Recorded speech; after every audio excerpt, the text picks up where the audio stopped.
Hello and welcome to episode 10 of CloudBrew. For our first-time listeners, my name is Kaylee Radowins. I lead the strategic alliances for AWS here at CoreStack, and we are very excited to have a very special guest. Hey, Mark, and welcome to CloudBrew. We're so excited to have you on board. Thank you, Kaylee. Really excited to be here today with you. Likewise. So before we jump in, would you mind giving us a little background about yourself, what you do at TD SYNNEX, and a little bit more about your previous industry experience? Again, thank you so much for having me on today. Really excited to share with you. And so in my current role with TD SYNNEX, I have the honor of being Field CTO for our FinOps practice. I spend most of my days with my business partner, Greg Hanshin, working together on the messaging and the rollout and the go-to-market strategies around our FinOps practice and finding ways to serve better and lift them up in excellence. And in previous life, I have been in technology for 25 years, about 20 as a CTO, various roles. The last 15 or so, pretty major into cloud. And of course, with the most that you would expect with hypercloud being AWS. And a lot of fun projects, though, also in Azure and in GCP as well. So I am certified as a solutions architect associate, as well as a FinOps certified practitioner. And really excited to be talking with you today about FinOps. Awesome. Likewise. So just to preface to our audience, we're going to switch it up a little bit today of how this episode's going to go. Mark and I and our extended team have been working very, very closely together. So it's really just going to be friend to friend. I'm going to grill Mark on a few questions that I think and we think are a really hot topic these days. And it really should be all the time. But here we are. And also just to get a view of a field CTO's stance on FinOps. So today's topic is the 3 most common FinOps questions, ... answer. So Great. We'll fire off my first question. So FinOps we see is a big undertaking. Where do we even jump in and how does one get started? Yeah, that's a great question, Kaylee. That's a question that I hear pretty often in various forms and in different ways. And really, when I kind of think about it, it starts from the same place. So whether you're a practitioner and you're applying it within your company setting, or I'm going to call it a partner, let's talk about someone who is serving through professional services. I kind of like to hold them to the same spot. And the reason for that is I'm a big believer in not being able to just only intellectualize about a topic, but to be an actual practitioner of the topic. So whether you're selling it through professional services or technology such as CoreStack or other things or relationships that you have, or you're actually practitioner within your company, I think it's just really important that you have a mastery of it. Minimally, being able to walk the talk, as they say. So that's the first place I start when I kind of think about it. From there, there's a couple of different directions you can go, but starting with FinOps.org, obviously,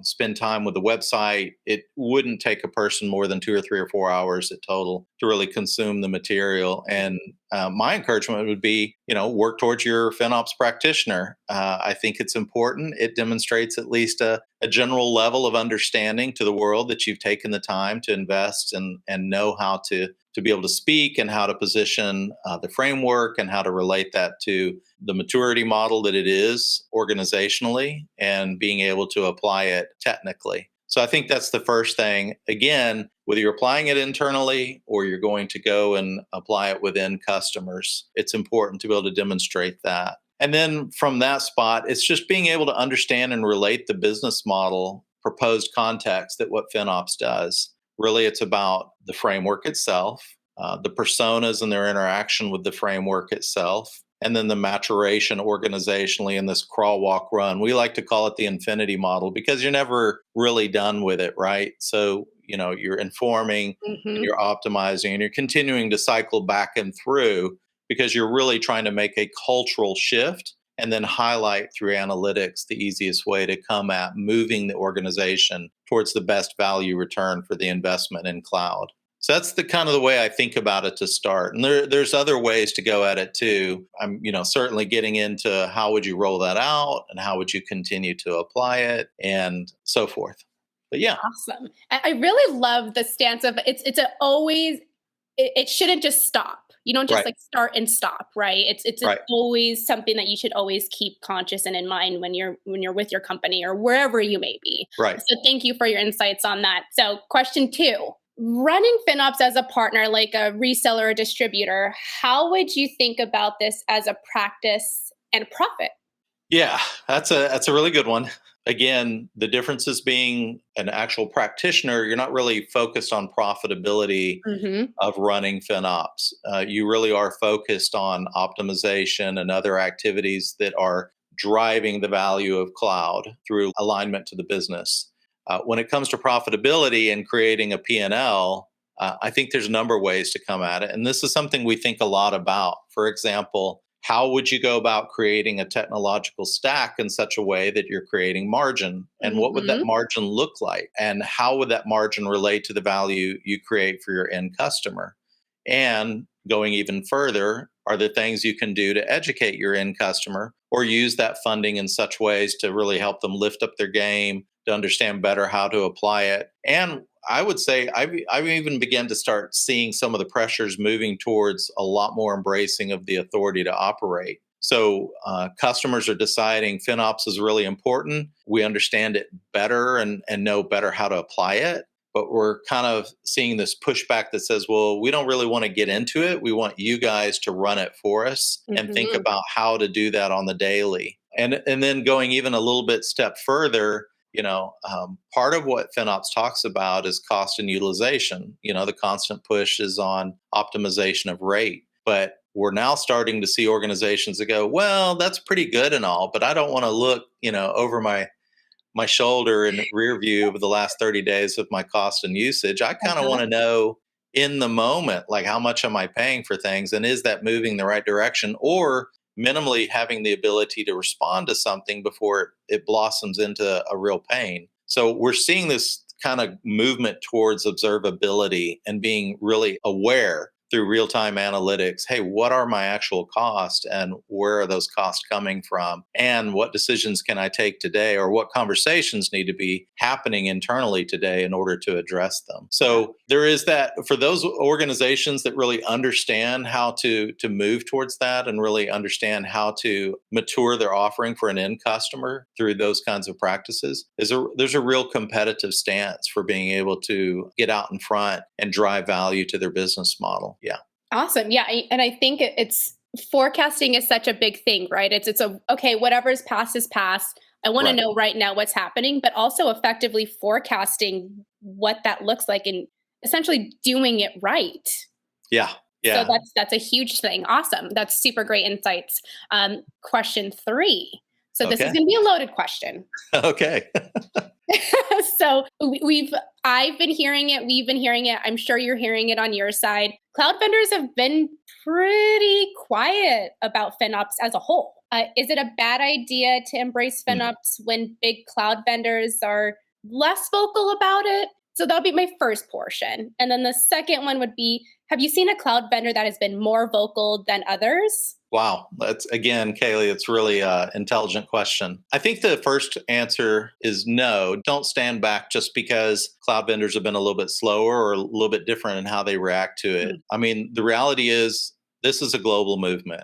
When I first started participating in FinOps a few years back, I think there were less than maybe 3 or 4,000 practitioners at that point and just clipped 10,000. And it's Wow. only, what, 2, 3 years in at this point Mm-hmm. formally. So it's definitely underway. It's definitely important. The vast majority of Fortune 100 already participate in FinOps. So it's not like you would be behind the curve. You might be early, but you're really not that early. And unfortunately, with the way the push of recession and concerns about cost and Mm-hmm. profit headwinds and so forth, the conversations have myopically been going towards, well, we need to get our costs down, get the costs down, get them down, get them down. And while that's a okay spot to start a conversation around FinOps and definitely integral to running a good FinOps practice, it's not the only reason for FinOps to exist. So I would encourage someone that's thinking that way to go, well, okay, we should be involved in FinOps because, yeah, we want to reduce our costs. But it's not the only reason we want to be involved in FinOps.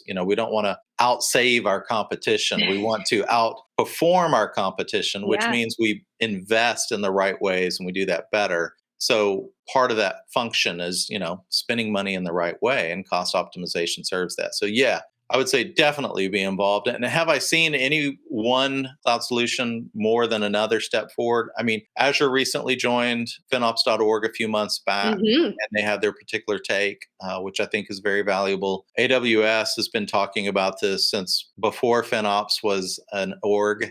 So, core to the 6 pillars. I think all of the cloud providers could agree to the 6 pillars and performing things in a well-architected manner. To be secure and to be optimized and so forth. And I think, regardless of the level of conversation, it's still very germane. It's still very important. And all of the cloud providers very much care about where FinOps is going. And I think we have some interesting times ahead. It'll be fun to see how things continue to unfold going into the year. Supposedly there's some announcements to come. So that'll be a lot of fun to see how that happens. Yeah, I imagine. I mean, you and I, we just live and breathe FinOps every day. Right. I can speak from my experience working with AWS. Love all the cloud vendors. Love it. Yes. My world is AWS, and FinOps is an everyday conversation. So I imagine you're experiencing the same thing with the cloud vendors. It is an everyday conversation, and the energy and the focus around how to best apply the practices. And as long-standing as they've been, there's always advancements. And so cloud financial management has been a long-standing term, and I think the continual development of tools against cloud financial management are phenomenal. CoreStack is one of them. Love CoreStack. And I think it's really cool that cloud solution providers are playing along so well and so nicely. It really helps to support the whole industry around getting insight into cost and into utilization and how to drive better agility and produce a value. I love it. And there you guys got it, everyone, directly from a field CTO around FinOps. So Mark, fantastic. Thank you so much for being on today. I do have one more question. I promise it's the last one. Okay. So last but not least, I always like to end our episodes to ask our guests, what would be the key takeaways from the episode that you'd like our audience to take away from our discussion today? Like a call to action, or what should you take back from our episode today? Again, another great question. Well, you're full of great questions, Kaylee. I feel like I should have prepared better for you. This is great. This is really good. Key takeaways: get active, get involved, take responsibility for your and ownership for your learning around FinOps. There are a lot of things happening on the daily around FinOps in the conversation. So I think that's the first thing. The second thing would be understand your customers well and keep them front and center. I mean, that's not going to change regardless of FinOps, regardless of DevOps, SecOps, or DevSecOps, or any other future advancements. It again, keep the customer front and center. And so in my history, never been about the technology. It's always been about the customer. So understanding them well, understanding their model well, understanding how to serve them well, always up front and center. And everything after that will just come along naturally. So that'd be my 2 encouragements for the takeaway from our conversation today. Awesome. Thank you, Mark. So big thank you. I know I've said thank you probably 50 times on this episode. So again, last but not least, thank you. Thank you for joining. And we are so happy to be partnered with TD SYNNEX. And of course, thank you to our listeners for listening in. Please subscribe to hear more content. We're on Spotify, SoundCloud, YouTube, iTunes, Audible. Until next time, thanks, Mark. Thank you, Kaylee. I really enjoyed it.